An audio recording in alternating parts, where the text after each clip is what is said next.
dan pahala yang berlipat ganda kepada yang membacanya dan kita yang mendengar. Selanjutnya kepada Al-Mukarram yang terhormat Bapak Dr. Haji Asep Ramdan Hidayat, dipersilahkan Pak Ustadz, Bangga. Ya, turnuhun. Assalamualaikum warahmatullahi wabarakatuh. Waalaikumsalam. Hamdalillah wa syukralillah. Salatan wa salaman ala rasulillah wa ala alihi wa ashabihi wa mawalah. Asyhadu an la ilaha illallah wa asyhadu anna Muhammadan abduhu wa rasuluh. Allahumma salli ala Muhammad wa ala ali Muhammad kama shallaita ala Ibrahim wa ala ali Ibrahim fil alamina innaka Hamidum Majid. Bapak dan Ibu yang dirahmati Allah, Alhamdulillah pada pagi hari ini kita memulai membuka lembaran baru di hari Rabu ya dengan sholat berjamaah insya Allah ya dilanjutkan dengan kajian tafsir ya, pada hari ini. Eh, Terima kasih kesempatan yang diberikan kepada saya. Alhamdulillah bisa bergabung di kajian tafsir Fakultas Hukum ya, khususnya kami di Unisba. Eh, Pak Dekan ya hatur nuhun jadi angken ngaos di Fakultas Hukum. Saya bilang ke Pak Hasim, Pak Hasim, lamun teu kersa sok sieun diangken janten alumni. Sieun teh diangken janten alumni ya insya Allah.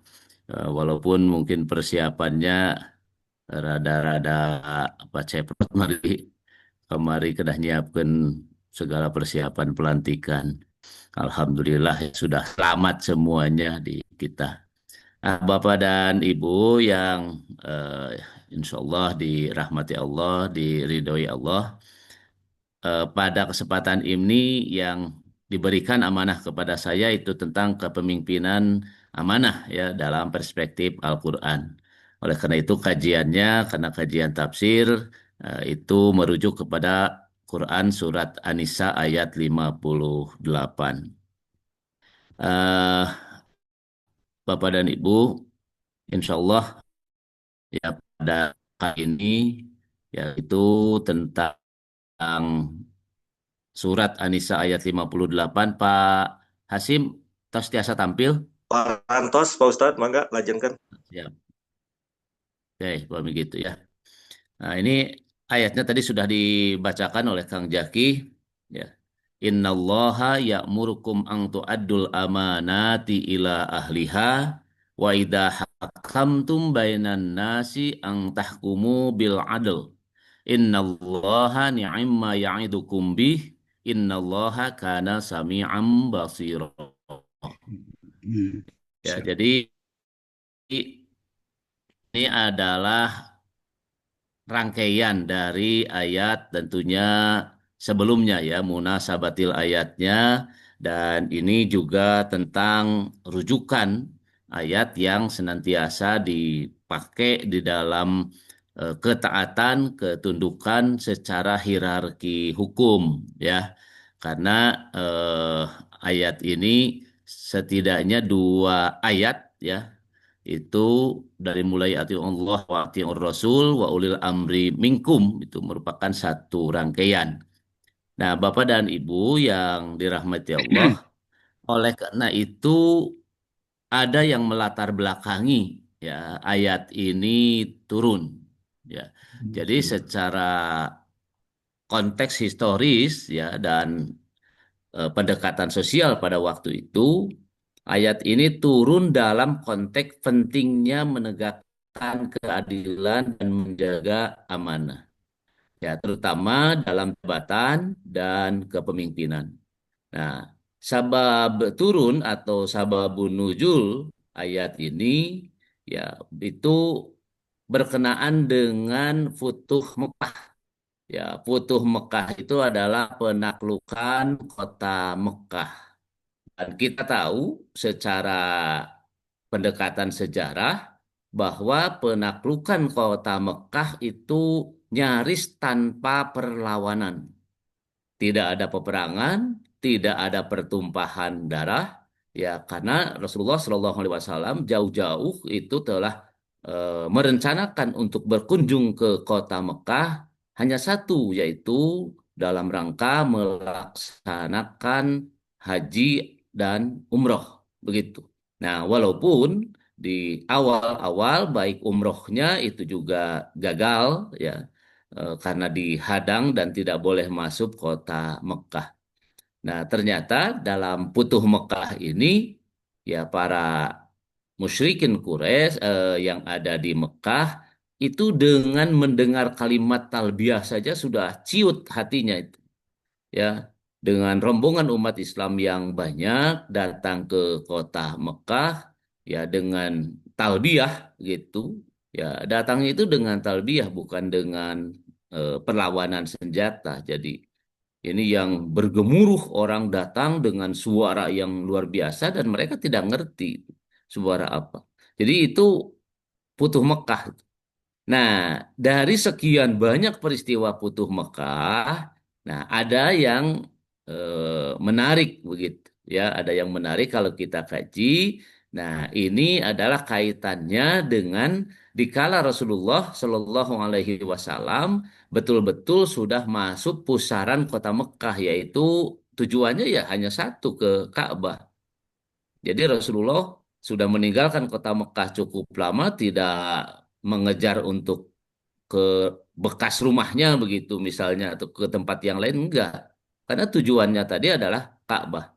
Nah, begitu sampai ke pusaran kota Mekah di Ka'bah itu hanya satu yang dituju oleh Rasulullah, yaitu untuk masuk ke dalam Ka'bahnya. Ya, ini persis ya kalau kita sekarang haji ataupun umroh. Nah, itu hanya satu tujuan. Yang pertama itu adalah melaksanakan tawaf begitu. Dan tawaf pertama untuk menghargai dan menghormati Ka'bah itu yang disebut dengan tawaf kudum. Nah, begitupun awal-awal Rasulullah masuk pada Futuh Makkah ini. Nah, di Rasulullah masuk ke area Ka'bah dan tentu yang ditujunya adalah Ka'bah begitu. Nah, karena Ka'bah itu pasti dikunci dan ada orang yang memegang kunci begitu. Nah, ini yang disebut dengan pemegang kunci itu ada di keluarga yang secara turun-temurun gitu ya. Nenek moyang mereka dari dulu terus turun-temurun. Nah, itu yang tugasnya adalah memegang kunci Ka'bah. Ada juga yang secara turun-temurun itu memberikan pelayanan air minum, gitu ya. Itu juga turun-temurun itu yang memberikan air minum atau layanan kepada jamaah yang datang dari manapun, itu yang disebut dengan syikoyah itu. Ya. Nah, yang menarik pada kajian kita kali ini adalah ada yang namanya Utsman bin Tolhah. Nah, Utsman bin Tolhah ini Al-Hazbi atau dari kelompok Al-Hazbi ini ya dari Bani Abdul Dar. Nah, ini yang turun-temurun begitu. Nah, Utsman bin Tolhah itulah yang memegang kunci Ka'bah begitu. Nah, karena Rasul menuju ke Ka'bah, maka Rasul meminta siapa yang memegang kunci Ka'bah. Walaupun tadi dalam keadaan damai Futuh Mekah itu tanpa perhelatan dan pertumpahan darah, Rasulullah mengambil kembali kota Mekah.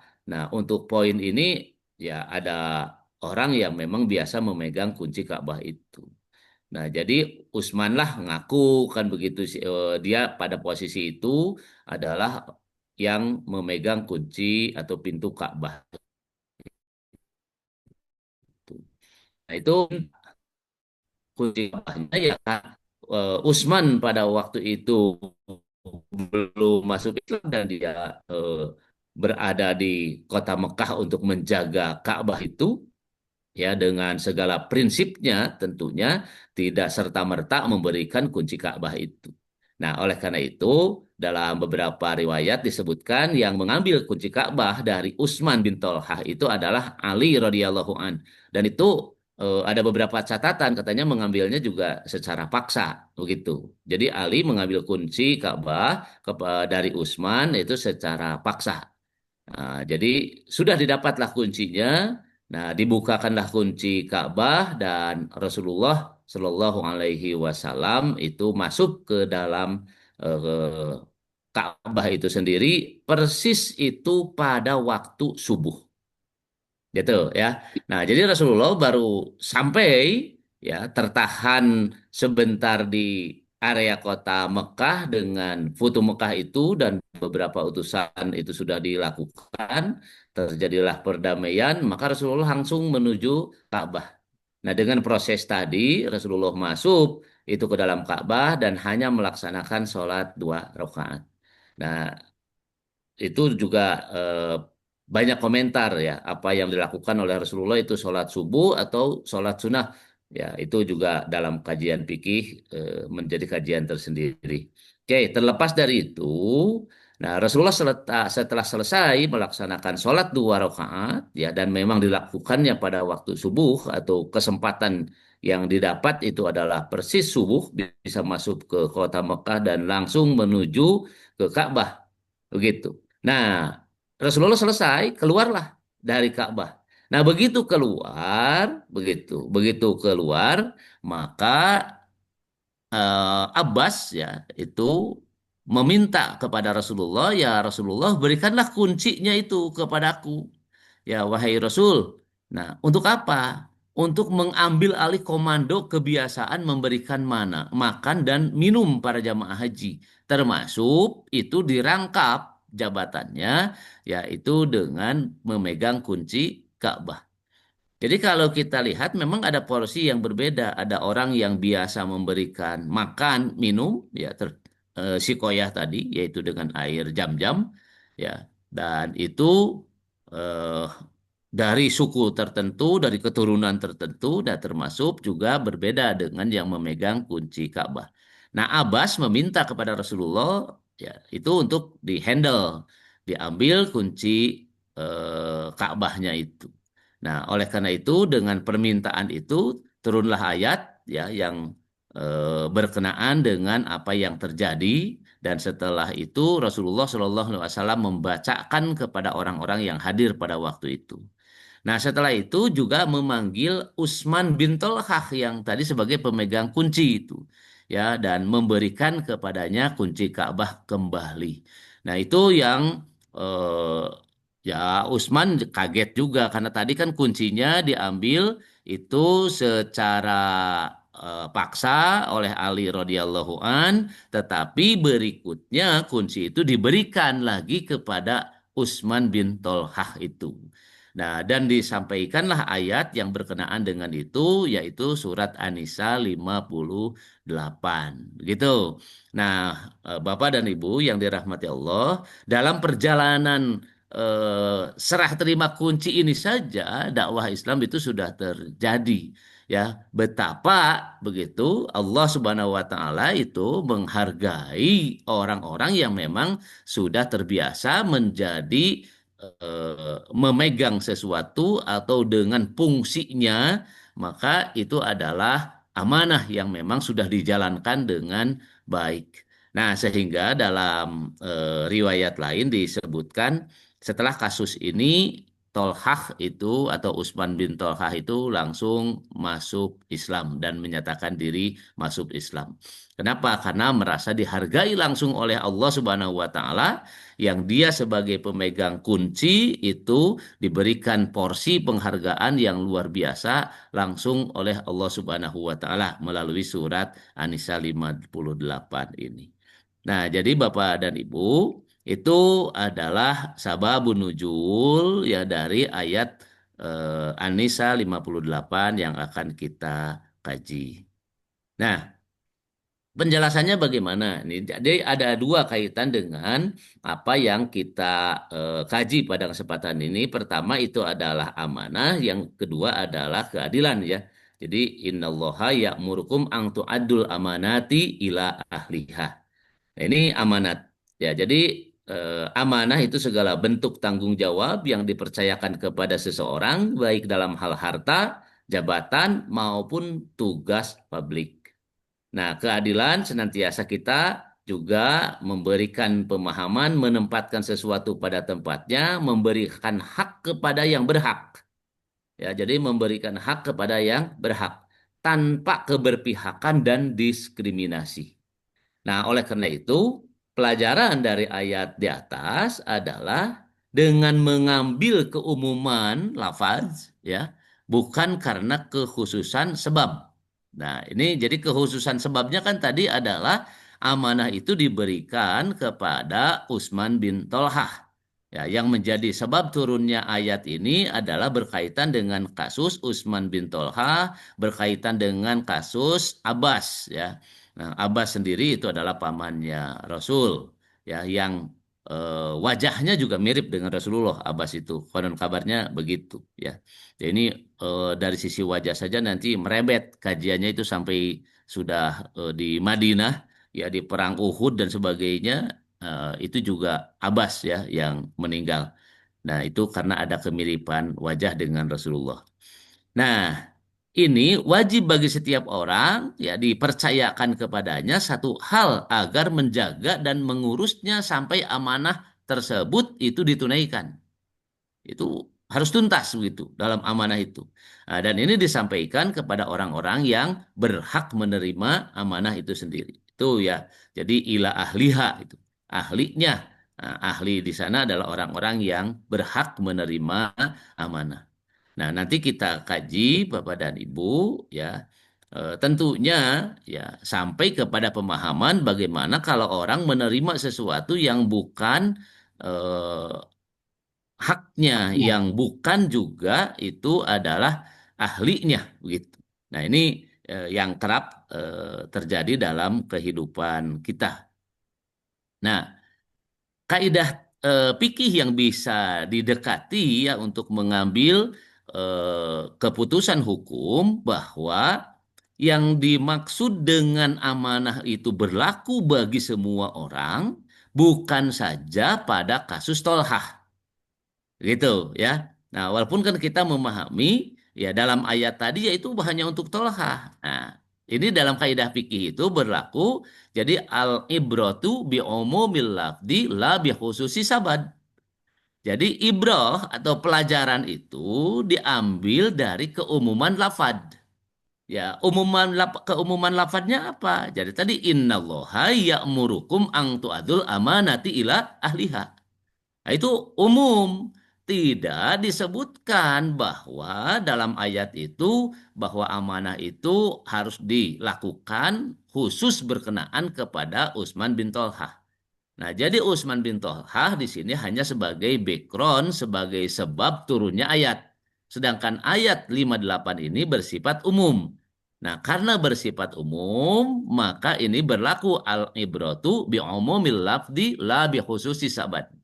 Begitu, ya. Jadi inilah akhirnya berlaku juga bagi kita semua. Begitu. Berlaku secara umum baik itu pribadi ataupun kelompok ataupun mereka yang menjabat ataupun juga yang tidak menjabat.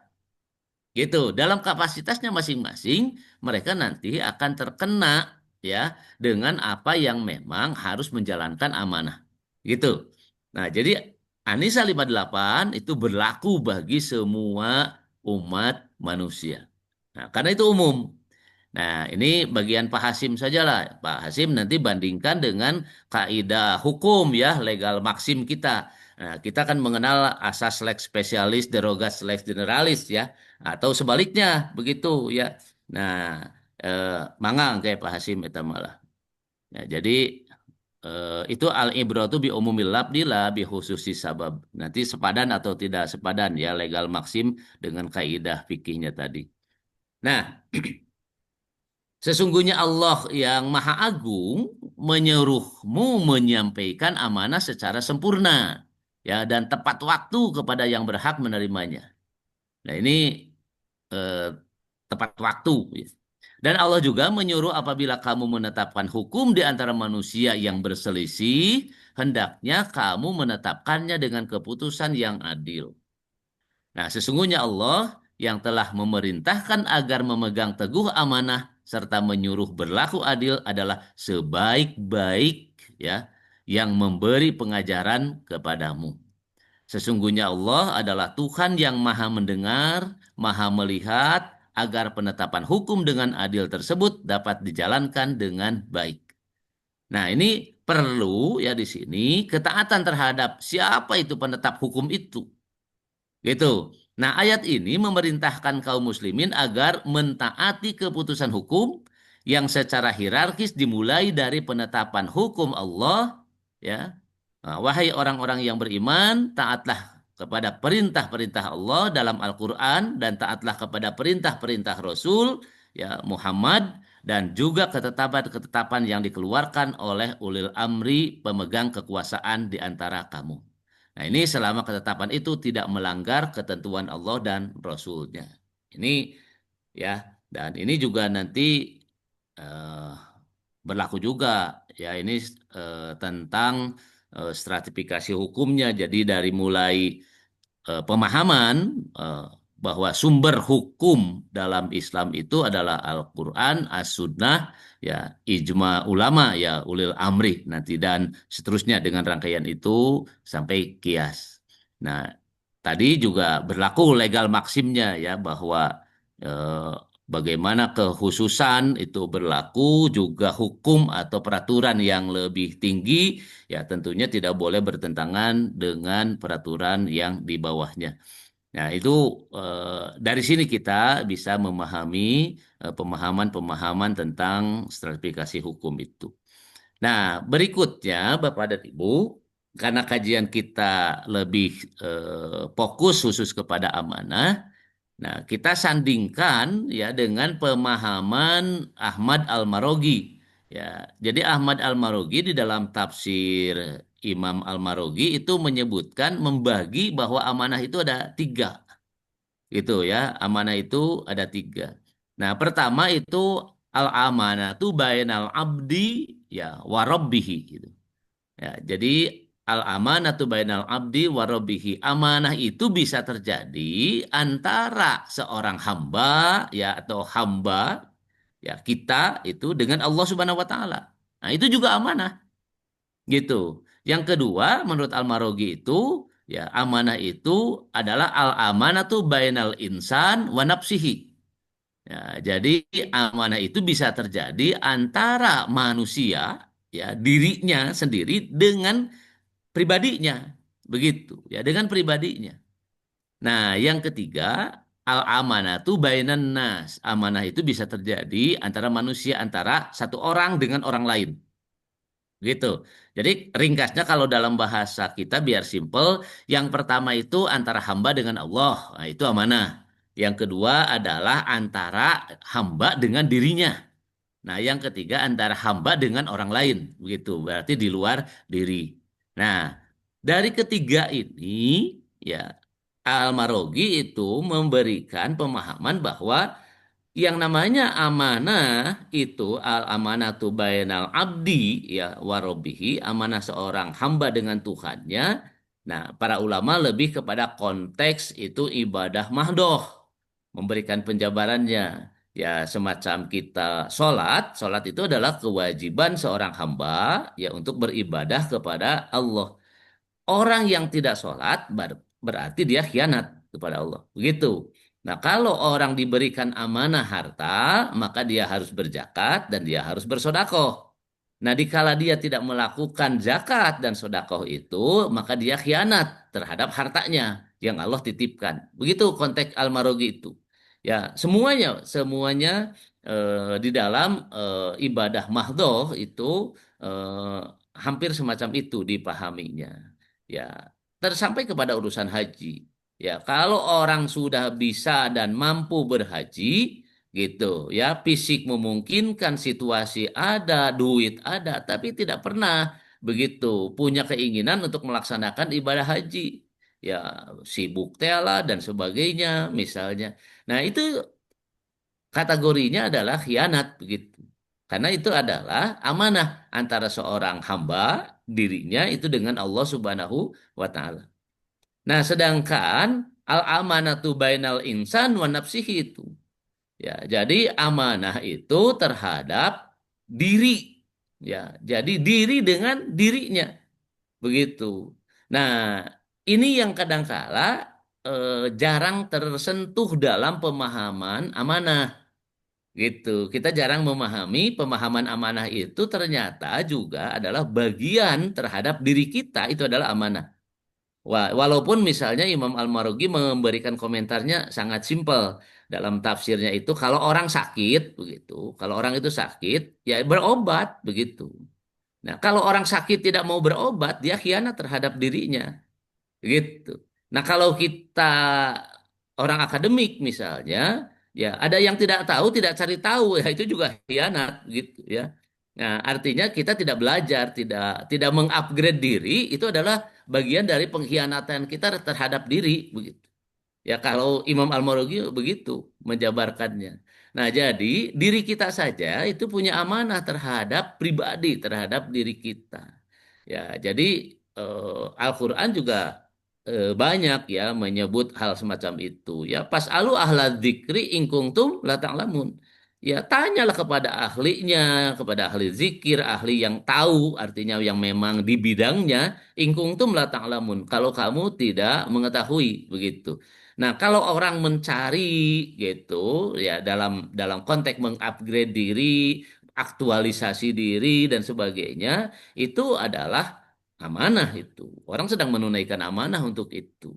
Ya. Nah, jadi ini penting ternyata memahami amanah terhadap diri kita sendiri gitu. Nah, jadi tadi kata Almarogi kalau sakit tidak mau berobat itu khianat. Nah, ternyata juga memang kita suka mendengar di lapangan, misalnya, ya ada orang begitu sakit, punten atuh sok berobat, usaha gitu naon, abdi mantos wae kan bae sanepina dan ya misalnya teh cager, misalnya atau teh cager-cager nggak salah bosen mual mual berobat, mual usaha deh. Nah, itu khianat itu kalau menurut Al-Marogi gitu. Nah, yang ketiga ini adalah al-amanatu bainan nas antara diri kita dengan orang lain. Nah, yang saya persepsikan ya pada pemahaman amanah itu amanah ini adalah orang lebih banyak di nomor tiga begitu memahami amanah itu. Ya lebih banyak di nomor tiga yaitu antara kita dengan orang lain. Nah, jadi itu al-amanah tuh bainan nas. Ya, amanah itu kadang-kala diartikannya hanya berlaku kalau diri kita dengan orang lain. Nah, padahal kita diri kita dengan Allah itu juga amanah. Gitu. Nah, kalau kita tidak beribadah itu khianat. Nah, kita tidak memperhatikan diri ya baik secara fisik, tadi misalnya sakit atau secara ruhania, ya secara intelektual kemampuan kita ya itu juga adalah bagian amanah. Nah, tapi ini nomor tiga itu lebih lebih banyak, lebih disadari oleh orang secara umum. Ya, amanah itu adalah dikala diberikan sesuatu untuk ditunaikan kepada ahlinya, kepada yang berhaknya, itu di nomor tiga. Kebanyakan pemahamannya berhenti di sana. Nah, padahal tidak demikian, gitu. Kalau menurut Imam Al-Marogi itu, ya jadi ada tiga amanah itu. Nah, oleh karena itu, nah kalau konteksnya pada kali ini adalah tentang kepemimpinan, ya nomor tiga memang begitu, ya itu adalah nomor nomor tiga. Jadi di mana orang memberikan kepercayaan, memberikan satu amanah, dan itu harus diselesaikan sesuai dengan tugasnya. Nah, ini yang harus dipahami oleh kita. Jadi kenapa memang orang lebih banyak memahami al-amanatu bainan nas gitu. Amanah itu dari sana. Nah, Ibu dan Bapak yang dirahmati Allah, relevansi dengan kepemimpinan, ya. Ayat ini menunjukkan bahwa kepemimpinan adalah amanah, begitu. Ya, jadi kalau orang jadi pemimpin, itu berarti dia diberikan amanah. Nah, ini menurut Almarogi berarti yang ketiga tadi, gitu konteksnya. Nah, bukan kehormatan semata menjadi pemimpin itu. Karena pemimpin itu wajib memenuhi dua hal pokok. Pertama, menjalankan tanggung jawab sesuai dengan kapasitasnya, ya, amanah tadi. Dan yang kedua adalah memutuskan perkara dengan adil. Ya, tugas pemimpin mah hanya itu saja sebenarnya kalau berdasarkan Anisa 58 itu. Itu ya, jadi tunaikan saja apa yang menjadi tugas, begitu, dan pasti di lapangan itu pasti ada masalah, ya, ada perkara, begitu, ada sesuatu yang memang harus diputuskan. Nah, Allah mengamanatkan kalau memutuskan itu adalah angtahkumu bil adli itu. Ya, putuskan itu perkara hukum itu dengan adil. Nah, oleh karena itu, pemimpin yang tidak amanah itu akan menimbulkan kerusakan secara sistemik. Nah, oleh karena itu amanah itu harus dijalankan. Dan kalau orang tidak menjalankan itu pasti kerusakan terjadi gitu. Dan itu secara sistemik itu. Ya, coba kita perhatikan misalnya hadis yang menyatakan, nah ini adalah pesan Rasulullah Shallallahu Alaihi Wasallam berkenaan ya dengan amanah itu. Ya, jadi idza duyya'atul amanatu fangtadarus sa'ah. Jadi kata Rasulullah, apabila duyaat itu dari do itu simpan begitu asalnya itu ya. Nah, jadi kalau orang menyimpan amanah, pang tadi rusak. Nah, menyimpan itu kan berarti disimpan, tidak dipungsikan begitu. Ya artinya tidak mempergunakan atau tidak menjalankan amanah itu. Duyaat. Jadi apabila orang itu ya diberikan amanah terus amanahnya nggak dilakukan gitu. Nah, itu kata Rasulullah fang tadi rusak gitu.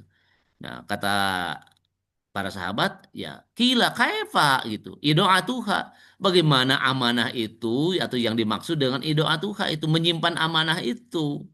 Ya, artinya amanah tidak dijalankan. Nah, ini jawabannya adalah tidak wusidal amru ila ghairi ahlihi fang tadirus sa'ah. Nah, jadi apabila diberikan amanah itu kepada orang yang bukan ahlinya. Nah, ini juga secara konseptual para muhadisin juga berkomentar ya. Jadi yang dimaksud ila ahli di sini yang berhak. Yang berhak itu berhak menerima atau juga diartikan dengan berhak itu adalah memang bukan ahlinya, bukan orang yang tepat begitu. Bukan orang yang tidak sesuai dengan profesinya itu. Nah, itu ghairu ahli itu. Fang tadirus sa'ah. Maka tunggu saja waktunya. Begitu ya, tunggu saja waktunya. Nah, ini juga para muhadisin komentar apa lagi yang dimaksud dengan fangta dirusaah tadi, yaitu adalah kehancuran. Gitu ya. Nah, jadi kehancuran. Nah, jadi kalau memang amanah diberikan kepada orang yang bukan ahlinya, ahli di sana itu adalah bisa saja dia profesional, tetapi bukan orang yang berhak menerimanya. Nah, atau ada orang yang diberikan amanah tapi memang tidak profesional. Artinya bukan keahliannya di sana itu. Nah, jadi ada dua makna di dalam keahlian itu, ya. Nah, itu bisa dibantu pemahamannya dengan kajian dalam bermuamalah ya. Dalam bermuamalah itu adalah misalnya di dalam surat Al-Baqarah 282 ya, yang panjang itu. Nah, itu juga dinyatakan Allah menyebutnya dalam pencatatan ya, orang kalau misalnya idza tadayantum bidainin ila ajallim musamma faktubuh, ya, kalau orang bertransaksi tidak cash maka harus ada juru tulis ya, harus ada yang mencatat. Nah, di sana itu Allah memberikan dua kriteria kama alamahullah itu. Ya, dan wala ya'ba katibun ayyak tubuh. Nah, jadi kalau diartikan dalam bahasa kita, memang para penulis itu harus profesional, artinya memang dia ahli dalam pembukuan. Tapi ada yang ahli tapi tidak amanah gitu. Ada yang ahli tapi tidak amanah. Jadi kutak-katik begitu nantinya. Hasil pencatatannya dikutak-katik, sudah bayar, dimodifikasi jadi belum, misalnya atau lunas sekian, bayar sekian, itu dikutak-katik. Nah, jadi kembali kepada hadis ini, para muhadisin juga memberikan dua komentar begitu. Yang dimaksud di sini adalah idausidul amru ila ghairi ahli, bisa saja dia memang profesional. Kan selama ini kadangkala kita mengartikannya apabila amanah diberikan kepada orang yang tidak profesional. Belum tentu begitu. Orang itu profesional tapi dia sebenarnya tidak berhak menerima amanah itu. Itu juga sama fang tadi rusaah. Tunggu itu kehancurannya. Kenapa? Karena visi misinya nanti berbeda. Ya, walaupun orang itu ahli, tapi memang dia tidak berhak. di sana. Nah, mungkin juga itu eh, ya menjadi malapetaka ke depan ya, dan itu secara sistemik tadi. Nah, Ibu dan Bapak, berikutnya adalah implikasi etis dan sosial. Nah, jadi ayat ini, An-Nisa 58, itu relevan dalam konteks pemilihan dan evaluasi kepemimpinan ya di semua level. Begitu ya. Nah, menuntut akhlak pribadi pemimpin yang jujur, adil, bertanggung jawab, dan transparan. Itu. Nah, berikutnya adalah masyarakat juga berkewajiban mengawasi dan memilih pemimpin berdasarkan amanah, bukan karena hubungan primordial atau sesuatu yang pendekatannya adalah materi semata. Nah, ini kita perhatikan lagi ya dialog ya, ini Abizar yang sangat ngetren saya rasa hadis ini ya. Eh, Pak Kiai Miftah kemarin di pelantikan juga membacakan terjemahannya dari hadis ini. Nah, gini nih.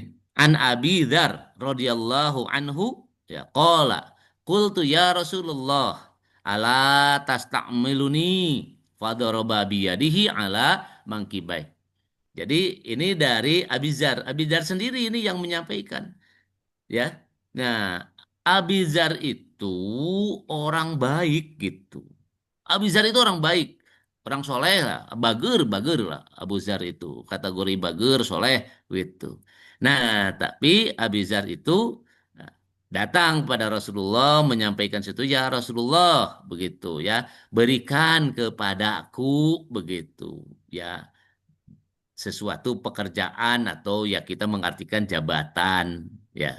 Maka fadoroba biyadihi ala mangkibai. Jadi Rasulullah terus nepuk nepuk pundak ya, nepuk pundaknya Abu Dzar tadi. Nah, terus Rasulullah bilang begini ke Abu Dzar itu, summa qala ya Abad Darin, wahai Abu Dar, innaka dhaif gitu. Kamu itu lemah begitu. Wa innaha amanatun. Dan jabatan itu ya itu adalah amanah. Wa innaha yaumal qiyamah hizyun wa nadamatun. Dan nanti pada yaumil qiyamah jabatan itu bisa menjadikan seseorang itu hina dan penyesalan. Nah, itu gara-gara amanah itu atau gara-gara jabatan konteksnya. Nah, ini adalah wa innaha yaumal qiyamah hizyun wa nadamatun. Sesungguhnya nanti pada yaumil qiyamah jabatan itu Abu Dar. Nah, itu kata Rasulullah itu menjadikan orang bisa terhina dan menjadikannya orang itu menyesal ya, dengan jabatan itu. Nah, artinya apakah itu berlaku bagi semua karena keumuman lafaz tadi? Nah, ini baru ditaksis begitu. Ini ada ilah, itu istisna. Istisna itu adalah pengecualian. Ya, dalam konteks kajian hukum kita biasa begitu pengecualian pengecualian itu. Nah, setelah dalam umum bahasanya tadi ya wa innaha amanatun wa innaha yaumal qiyamati hijyun wa nadamatun. Nah, itu umum. Nah, yang apa Rasulullah memberikan pembelajaran kepada Abu Zar secara langsung. Nah, baru ada illa man akhadaha bihaqqiha. Kecuali orang yang mendapatkan jabatan itu mendapatkannya bihaqqiha dengan cara yang benar, dengan cara yang baik ya. Wa adda alladzi alaihi fiha, dan orang menunaikan jabatan itu juga dengan baik, dengan hak. Jadi ada dua tuh pendekatan terhadap jabatan itu, mendapatkan jabatannya dengan hak, dengan baik, begitu, sesuai proporsinya, dan juga dia setelah nanti menjadi pejabat, dia menjalankan itu juga dengan baik. Begitu ya, menjalankannya juga dengan baik. Nah, ayat ini tadi ya dilanjutkan setelah amanat itu ya wa idah hakamtum bainan nasi ang tahkumu bil adl. Gitu. Jadi kalau nanti ada persoalan, pastilah di dalam berorganisasi, dalam jabatan itu ya ada dinamika. Nah, dikala dinamika itu terjadi, pasti perlu diambil keputusan. Maka mengambil keputusan itu bil adil itu dengan adil. Nah, ini ya dalam sahih Imam Muslim begitu. Nah, kita bisa lihat hadis ini ya tentang Abu Dzar. Nah, Bapak dan Ibu, ini catatan ya, komentar para ulama hadis supaya tidak salah tangkap dengan kalimat do'ifun itu. Jadi dianggapnya Abu Dar itu orang yang tidak berkualitas gitu. Dia berkualitas, orang yang baik begitu. Abu Zar itu orang soleh gitu, orang baik. Nah, hadis ini menunjukkan prinsip Putus. utama dalam syariat Islam bahwa jabatan adalah amanat besar, bukan sekadar kehormatan. Rasulullah menyayangi Abu Zar. Nyaah begitu ya Abu Zar. Tapi tetap menolak memberikan jabatan. Kenapa? Karena do'ipun, innaka do'ipun tadi. Kamu itu, Abu Zar itu lemah sambil ditepuk-tepuk pundaknya. Ya, dalam apa? Nah, para ulama di sini memberikan pemahaman dalam kepemimpinan administratif. Ya, jadi leadershipnya kurang begitulah kalau bahasa kita sekarang. Ya, Abu Dar itu orang bager, orang soleh, orang baik, tapi leadershipnya nggak muncul gitu. Jadi Rasul nggak ngasih gitu. Nah, bukan karena kurang iman atau dia orang yang aib begitu ya, karena innaka pun ya wa innaha amanatun itu. Enggak itu. Rasulullah eh, tahu betul begitu ya. Nah, jadi dalam bahasa kita itu ya tecekaplah bager hungkul kalau jadi pemimpin mah begitu. Harus plus dengan pangabisa gitu ya. Dan pangabisa itu biasanya juga diikuti dengan keberanian, kemampuan ya untuk mengambil Jawab. keputusan. Nah, ini menjadi landasan penting dalam fikih siasah ya di dalam politik Islam bahwa kecakapan atau ini al-kifaah ya kemampuan teknis adalah syarat dalam mengemban amanah publik. Begitu ya. Nah, ini juga kadangkala berlaku ya di dunia kita begitu ya. Ada orang-orang yang memang pinter begitu. Secara keilmuan di profesinya dia itu luar biasa. Tapi kalau untuk menjadi pemimpin karena melibatkan dan harus mengurus orang banyak, ya mungkin lemah begitu ya. Seperti halnya Abu Zar tadi. Nah, makanya Rasul nggak ngasih kepada Abu Zar itu.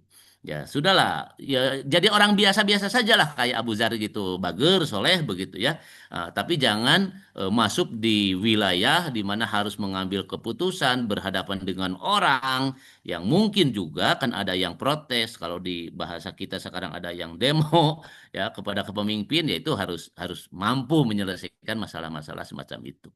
Nah, simpulannya Anisa 58 menegaskan bahwa integritas atau amanah dan keadilan adalah inti dari kepemimpinan Islami. Nah, ayat ini menjadi prinsip ya yang abadi dalam membangun tata kelola pemerintahan dan masyarakat yang adil dan bermartabat. Ya, wallahu alam bisawab. Kang Hasim itu yang bisa saya sampaikan. Atur nuhun. Assalamualaikum warahmatullahi wabarakatuh. Waalaikumsalam warahmatullahi wabarakatuh. Hatur nuhun Pak Allah wabarakatuh. Hidayat yang sudah memberikan materinya. Kemudian selanjutnya kepada Bapak Ibu, silakan ada yang mau didiskusikan. Habib Qasim. Bangga, bangga, Pak Dekan. Ilujang. Assalamualaikum warahmatullahi wabarakatuh. Waalaikumsalam warahmatullahi wabarakatuh. Pak Ustadz, eh, tadi dikatakan terkait dengan kepemimpinan ini, kalau dalam Islam sebetulnya ketika bicara penentuan pemimpin dari surat An-Nisa tadi, apakah dipilih atau diseleksi sebetulnya? Itu yang pertamanya, apakah pemilihan atau seleksi gitu. Itu yang berikut terkait dengan apa namanya terkait dengan kalau saya bandingkan dengan hukum administrasi negara tadi kan ada Pak Asep, ada prosedur dan ada substantif. Kan kalau dalam hukum administrasi negara mah ada tiga ya. Yang pertama tidak boleh apa namanya ada kekurangan atau wewenang gitu ya. Lalu yang kedua prosedur dan yang ketiga substantif. Jadi lalu apa namanya dikaitkan dengan tadi dengan kisah Abu Jar bahwa artinya pemimpin teh kecekap, bager, Jujur. pinter, Soleh. jujur, bager, benar, pinter, tapi juga harus punya leadership. Ketika apa namanya kan dalam dunia nyata itu kan pasti tidak semua orang memiliki itu. Pasti ada saja yang kurangnya. Ketika ada kekurangan itu, berarti kan kalau kita melihat contoh Rasul mah berarti kan apa atau mungkin beda zamannya waktu itu memang ada nubager benar pintar yang memang leadershipnya juga bagus. Kalau kita disuruh jadi memilih, menyeleksi ataupun apa dirinya istilahnya, kita akan menentukan yang leadershipnya baik atau anu bager, cager, yang soleh misalnya. Ini terkait dengan tadi supaya menjadi kemaslahatan bagi umat dan tadi sebetulnya ya yang lebih juga ternyata terkait dengan amanah ini tadi ada 3 ya, amanah kita terhadap Allah, amanah untuk diri sendiri, dan tadi yang ketiga amanah terkait dengan apa namanya hubungan dengan orang lain gitu ya.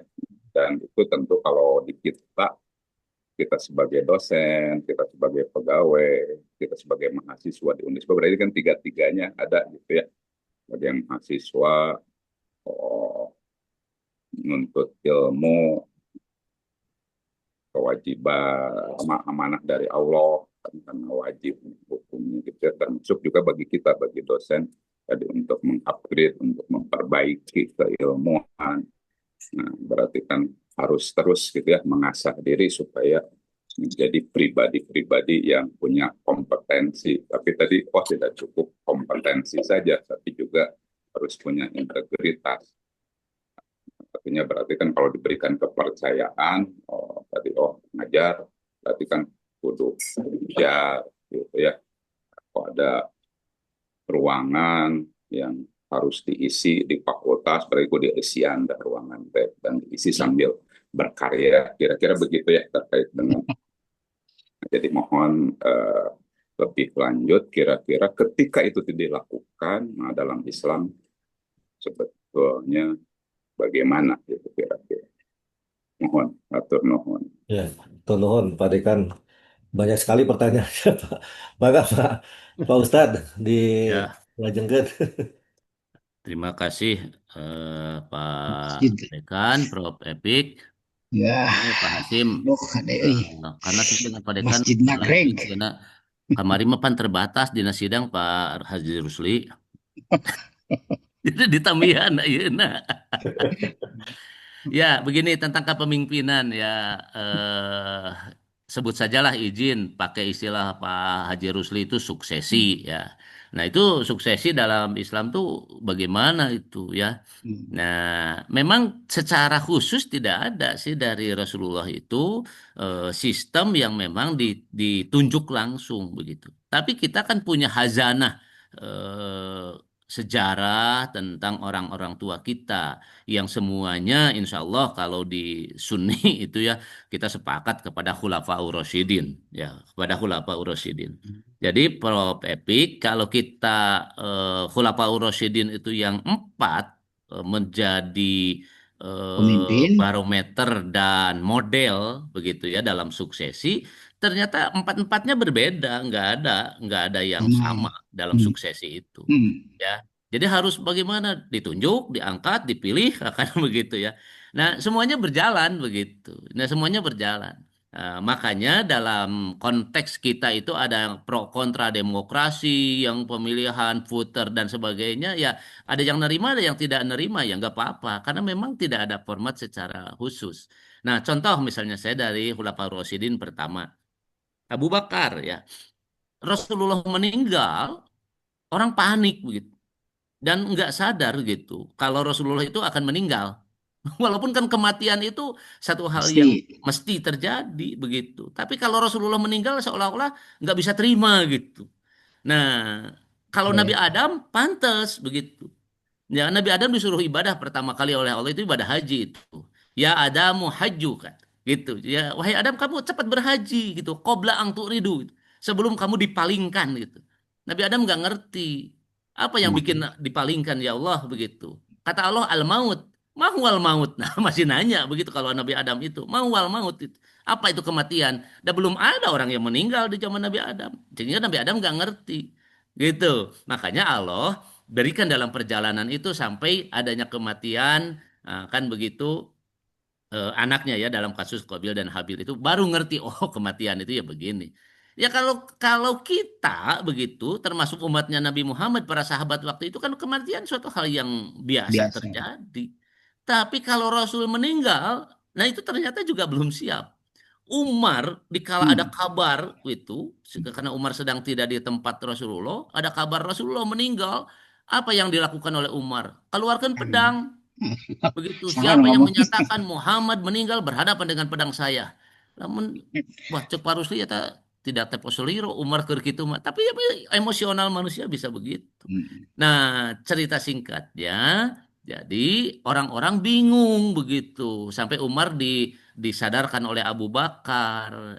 Umar, apakah kamu tidak mendengar Rasulullah membacakan? Nah, dibacakanlah ayat surat Ali Imran itu bahwa telah terjadi kematian kepada Nabi dan Rasulullah dan orang-orang yang lain. Itu baik mati terbunuh di peperangan atau mati secara alamiah kan begitu atau mati dengan sendirinya dalam kewajaran. Ya, baru nangis Umar itu. Nah, jadi siapa yang menundukkan Umar dalam emosi semacam itu? Abu Bakar lagi. Nah, setelah itu ada dua memang ini awal dari politik Islam itu. Ada orang yang memang kan memahami Rasulullah mengajarkan kepada kita mengurus jasad kematian itu adalah fardu kifayah. Dan yang lebih begitu, yang lebih berhak itu adalah keluarga terdekat. Nah, yang mengurus jasad Rasulullah Ali radhiyallahu an. Hmm. Gitu ya, kan itu ahlul bait ya, gitu ahlul bait orang rumah lah gitu. Nah, jadi Abu Bakar sendiri dengan yang lain berbicara tentang pengganti Rasulullah. Jadi orang jangan terfokus dalam kesedihan Rasulullah meninggal, tapi umat yang besar ini harus ada pemimpin. Nah, sehingga orang akhirnya bermusyawarah, begitu. Tapi klaimnya kan kencang semuanya. Kata Ansor, kami adalah kelompok yang lebih berhak menjadi pemimpin setelah Rasulullah tidak ada. Begitu. Karena kami kan menolong orang-orang muhajirin semuanya. Yang punya istri dua berikan satu kepada sahabat muhajirin, yang punya rumah lebih dari satu berikan semuanya itu berbagi itu. Nah, Allah memujinya itu dengan kelompok Ansor dalam Al-Quran. Betapa hebatnya ketulusan pertolongan orang-orang Ansor. Nah, kata Ansor, orang-orang Madinah atau Yasrib pada waktu itu, kami lebih berhak menjadi pemimpin karena juga posisinya ada di Madinah. Hmm. Kata orang Muhajirin, eh kamu masuk Islam itu kedua, gitu loh. Oh, Yang pertama itu kami ini adalah sabiqunal awalun, belum. orang-orang Muhajirin, orang-orang Mekah. Kalau kamu nolong kami wajar, kan begitu. Tetapi kami ini pertama kali dimusuhi, ancaman pembunuhan di Mekah dan sebagainya, sampai kami harus hijrah ke tempat kalian. Kan begitu. Itu perjuangan berat. Seumur hidup usaha gak ditinggalkan di Mekah. Banyak pengorbanan itu. Nah, terus ingat juga pernyataan Rasulullah, ya al-imamu minal Quraisy. Pemimpin itu dari Quraisy kan begitu. Ya akhirnya rame.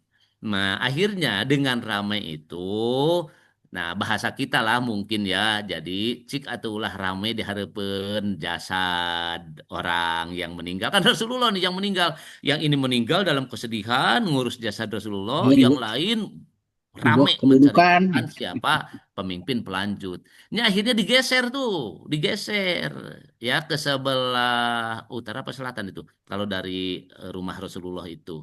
Nah, itu adalah di kampungnya Bani Sa'adah. Begitu. Nah, jadi kalau Bapak dan Ibu haji atau umroh itu pasti ada taman kecil itu di tengah kota yang disebut dengan Syakopah Bani Sa'adah. Sampai sekarang dijadikan taman nggak dibangun. Nah, nggak tahu besok-besok karena di sana akan tempat pameran tuh. Nah, Pak Haji Rusli sudah saya bawa ke sana ya ke Sakopah Bani Sa'adah. Nah, di sana tuh itu Musyawarah ya. satu suku Sakopah Bani Sa'adah itu satu kampung ya orang-orang Ansor. Akhirnya di sanalah hampir terjadi pertumpahan darah tuh antara Muhajirin dengan Ansor. Nah, akhirnya bisa didamaikan dengan musyawarah dengan melihat tadi Pak Dekan ya kompetensi saya sekaliuskan saja ya dengan uraian yang berikutnya dari Pak Dekan itu kompetensi, pangabisa dan sebagainya. Nah, jadi siapa yang lebih berhak itu dan memang dilihat kompetensinya. Begitu. Abu Bakar itu waktu hijrah dalam ancaman pembunuhan Rasulullah itu meninggalkan kota Mekah dikala sahabat yang lain sudah pergi duluan. Terakhir Rasulullah dengan Abu Bakar. Begitu. Nah, yang bersembunyi di Jabal Sur. Makanya kalau proses proses umroh haji pasti itu dicanak ziarahnya itu ke Jabal Sur. Nanti bisa Kalau naik orang tidak unggul lah. memaknai itu, nah naonannya ka dieu tina beus turun di foto ninggal gunung gede, entos we naik deui. Nah, itu konteksnya yang luar biasa. Abu Bakar mendampingi Rasulullah dalam ancaman pembunuhan waktu hijrah itu. Nah, para sahabat tahu gitu, siapa yang paling dekat. Artinya itu kompetensi, begitu. Makanya memang menjatuhkan kepemimpinan itu ya dalam bahasa kita ari buah ulah jauh tina tangkal gitu. Ya, jadi lamun mengkader teh ulah anu tiba-tiba dijil we pemimpin anu asing di sebuah tempat. Eta mah pasti pe omongan gitu. Nah, jadi Rasul itu begitu, tidak menyebutkan penggantinya adalah Abu Bakar enggak, tapi Abu Bakar adalah orang yang terdekat. Kedua, waktu Rasulullah itu sakit, tidak bisa mengimami, siapa yang ditunjuk menjadi imam untuk sholat? Bakar. Abu Bakar, begitu. Nah, akhirnya orang nah itu yang disebut oleh kita sekarang itu adalah kompetensi, begitu ya. Ada kepatutan, ada kelayakan. Maka akhirnya sepakat kelompok Ansor dengan Muhajirin mengangkat Abu Bakar menjadi khalifah pertama setelah Rasulullah meninggal. Nah, jadi pertanyaannya Pak Dekan itu dengan apa begitu? Ya musyawarah itu. Jadi Abu Bakar itu hasil musyawarah. Nah, jadi hasil musyawarah. Nah, jadi hasil musyawarah pastilah ada pemungutan suara dan sebagainya ya mangga itu teknisnya. Tapi intinya pengangkatan Abu Bakar itu dilakukan dengan musyawarah. Nah, Abu Bakar nggak Yang lama, kedua, 2 tahun Abu Bakar itu ya, dan 2 tahun nggak ngurus itu secara pemerintahan, nggak sempet. Justru disibukkan dengan orang-orang yang menyatakan dirinya saya masuk Islam itu karena Muhammad. Sekarang Muhammad meninggal. Ngapain juga saya cicing di Islam wae cenah gitu. Nah, saya masuk Islam bayar zakat karena takut oleh Muhammad. Ah, sekarang saya nggak mau bayar zakat. Itu banyak itu orang-orang yang protes kepada Abu Bakar dalam pemimpinan pertama. Jadi Abu Bakar tuh punten nggak memikirkan untuk kesejahteraan, untuk sistem pemerintahan, nggak sempet.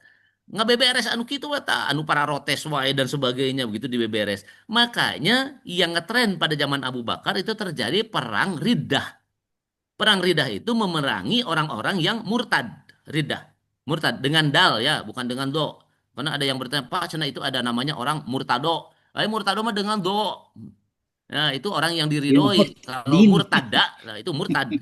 Nah, Abu Bakar memerangi orang yang murtad tadi. Ya, jadi 2 tahun. 2 tahun Abu Bakar udah tua capek. Langsung Abu Bakar itu menunjuk Umar bin Khattab. Umar, saya istirahat. Kamu jadi khalifah. Lipat. Jadi pemimpin. Lah, Abu Bakar itu gimana ini teh? Ditunjuk begitu. Nah, persoalannya masyarakat protes enggak kalau Abu Bakar menjatuhkan kepemimpinan itu kepada Umar? Enggak ada yang protes. Kenapa? Kualifikasinya memang kena begitu. Gitu. Jadi memenuhi ya syaratnya Umar menjadi pemimpin dan tidak ada orang yang protes. Begitu. Kenapa? Karena memang Umar layak. Jadi yang kedua, Umar jadi khalifah itu ditunjuk itu oleh Abu Bakar. Nah, jadi boleh enggak? Ya boleh aja, Pak. Begitu ya. Nah, ini Kapasitas fleksibel di heula-heulanya. kita itu untuk ngagugulung we demokrasi nu hiji. Enggak, mana aja yang memang sesuai dengan kondisi di lapangan dan memungkinkan begitu. Tunjuk saja. Umar bin Khattab ditunjuk jadi khalifah. Enggak bisa ngelak. Apa yang dikatakan oleh Umar bin Khattab waktu diberikan mandat oleh Abu Bakar menjadi presiden. Nah, ini nanti kajian Pak Rusli, ari super smart teh mandat kira-kira gitu. Ya, mangga lah itu mah ada kajian kita. Nah, jadi Umar itu, wallah kata Umar itu, demi Allah itu, saya nggak mau jadi pemimpin dan tanggung jawab itu ada di pundak saya sendiri. Begitu. Ya, makanya Umar mengangkat para pembantu orang-orang inti. Nah, itu ada 6 orang ya yang diangkat oleh Umar membantu dia itu. Nah, jadi Iya. ada Utsman bin Affan, ada Ali, ada eh, Ziyad, terus ada Hmm. 6 itu 6. Kayak Pak Rusi abdi hilap nu genepna teh komplitnya. Pokoknya begitu orang sudah mendampingi dan menghandle beberapa pekerjaan. Begitu. Yang ini bagian ini, bagian ini. Ada penanggung jawabnya tuh. Jadi ada 6 orang yang diangkat. Nah, Umar berjalan tuh pemerintahan agak lama ya Umar. Walaupun juga banyak yang tidak suka terhadap Islam, yang targetnya kan pembunuhan terhadap Umar itu. Nah, kita tahu bagaimana ekspansi Umar sampai ke Eropa dan sebagainya, ya sudahlah itu bagian lain. Nah, tetapi proses Umar diangkatnya itu ditunjuk. Nah, jadi kita sudah punya 2 tuh ya suksesinya. Musyawarah, Abu Bakar musyawarah, musyawarah itu diputuskan hasil musyawarah. Umar ditunjuk. ditunjuk. Nah, jadi boleh nggak begitu mengangkat pemimpin ditunjuk? Ah, boleh saja. Dah. Contohnya juga ada begitu. Dan asal tadi kualifikasinya memenuhi begitu. Nah, begitu Utsman. Umar meninggal, terbunuh, begitu. Nah, maka siapa yang menggantikan Umar? Tidak lagi musyawarah seperti Abu Bakar melibatkan orang banyak, enggak. Kenapa? Karena ada 6 orang itu yang menjadi perwakilan bangsa pada waktu itu. Gitu. Nah, yang senior dan memang kualifikasinya lebih mendekati itu adalah Utsman bin Affan. Hmm. Nah, ini yang dalam dalam suksesi kita sekarang lebih dikenal dengan sistem formatur. Enggak satu gitu. Nah, jadi yang memutuskan siapa itu yang 6 orang saja, begitu. Nah, ini sistem formatur. Nah, jadi Berarti boleh saja sekarang kalau oh, kapan-kapan sistemnya misalnya teh di kampus milih rektor, pilih 4 orang, genep orang. Sesana jadi wakil rektor gitu. Nah, rektornya dipilih diputuskan ku perwakilan itu dibentang. ya boleh-boleh saja begitu. Jadi itu Ya, tes seleksi apa dipilih? yang mana Pak? Ya semua. Yang Ya, pertama yang diseleksi atau dipilih. nah, jadi kalau memang diartikan seleksi atau dipilih, bisa saja Pak bahwa misalnya hasil musyawarah memutuskan Abu Bakar, maka Abu Bakar bisa saja dipilih di dalam musyawarah, tapi konteksnya tetap musyawarah. Begitu. Nah, teknis musyawarahnya itu yang harus kita perdalam ya. Nah, jadi dipilihnya itu ada kalau misalnya dari 6 yang formatur, nah itu bisa saja diartikan dipilih begitu. Tetapi kalau misalnya tadi yang musyawarah, ya itu pemilihan saja bisa diartikan pemilihan, Hmm. tapi dihasilkan pemilihannya dalam konteks musyawarah. Nah, penunjukan itu juga dipilih hakikatnya. Dipilih dari yang banyak jadi satu, yang ditunjuknya satu. Cuman persoalannya yang nunjuk siapa, yang ditunjuk siapa, itu yang kriterianya kayaknya yang berat bagi kita. Anu nunjukna nanti diartikannya wah itu kayak kolusi, Nepotisme. kayak hubungan lain dan sebagainya gitu. Tapi pada saat itu kalau Abu Bakar yang nunjuk, ya orang nggak ada yang protes kepada Abu Bakar karena dia yang dipertuakan dan dia yang memang punya otoritas pada waktu itu. Gitu. Nah, jadi sebenarnya dipilih dan ditunjuk tadi eh, Seleksi, seleksi. bagi saya Seleksi. Elektabilitas dan seleksinya ya. Nah, diseleksi. seleksinya pasti Pak. Karena yang kualifikasi misalnya formatur yang 6 saja itu pasti seleksi. Diseleksi. Hasil Begitu seleksi cuma Umar ya. seleksinya punten teu diawurkeun begitu ke masyarakat. Yang menyeleksinya pasti Umar bin Khattab dengan orang-orang yang dipercaya. Nah, sehingga menghasilkan 6 orang itu. Itu pasti dipilih begitu. Nah, dari untuk memunculkan satu yang memilihnya lagi adalah dari 6 orang itu. Makanya saya lebih cenderung dengan sistem perwakilan itu ya lebih cocok di sistem permatur mungkin untuk zaman kita sekarang. Hmm. Begitu. Nah, Kalau Ali, Utsman juga berakhir begitu ya, dengan pembunuhan dan akhirnya jatuh kepada siapa? Kepada Ali. Nah, Ali itu tidak dipilih, Pak, tetapi semuanya setuju begitu. Gantinya itu Aklamasi Ali. gitu, Ya, aklamasi gitu kan. itu lebih kepada aklamasi ya, Prof. Nanang. Begitu. Itu Ali itu dihasilkan dari produk aklamasi. Ya, semuanya udah sepakat saja begitu, setuju saja. Tidak ada lagi pemilihan begitu. Nah, jadi memang itu setuju begitu. Itu aklamasi. Nah, jadi dari empat ya, dari Empat empat model ya. Khulafaur Rasyidin, ya saya menggaris bawahinya begitu. Abu Bakar dihasilkan dari musyawarah, Umar ditunjuk, berarti kalau ditunjuk tidak pemilihan ya bisa saja, tetapi mungkin juga kualifikasinya ya kalaupun diberikan pemilihan ya memang dia yang terpilih begitu, dengan kualifikasi yang memenuhi. Nah, tetapi lebih kepada penunjukan kalau diartikan tidak pilihan begitu. Nah, Utsman itu dihasilkan ya dari formatur yang memang 6 orang sudah dipercayakan oleh Umar sebelumnya. Nah, jadi di antara mereka saja yang akhirnya bercerita tentang itu, dan waktu Ali semuanya sepakat ya, tidak ada lagi eh, apa ya, model-model yang lain, semuanya semuanya sepakat bahwa Ali lah yang menggantikan Utsman bin Affan. Walaupun pasti Ali juga kalau dilihat dari jejaknya tadi yang 6, begitu dia masuk di yang 6 itu. Jadi artinya bukan orang pendatang baru atau di luar lingkaran yang 6. Nah, tapi Ali disepakati oleh semuanya sehingga Ali itu lebih kepada aklamasi. Nah, kan begitu.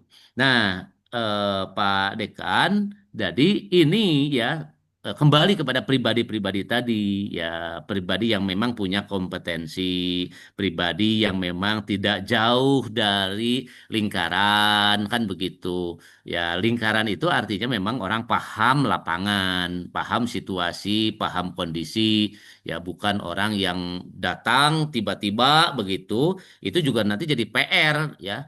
Nah, walaupun eh, ya kalau di kita mah kecuali BUMN ya, Prof. Nandang ya, BUMN mati mana we sumpingna. Oh, pokoknya mau jadi provokator, jadi rela terpasang di BUMN ngagege.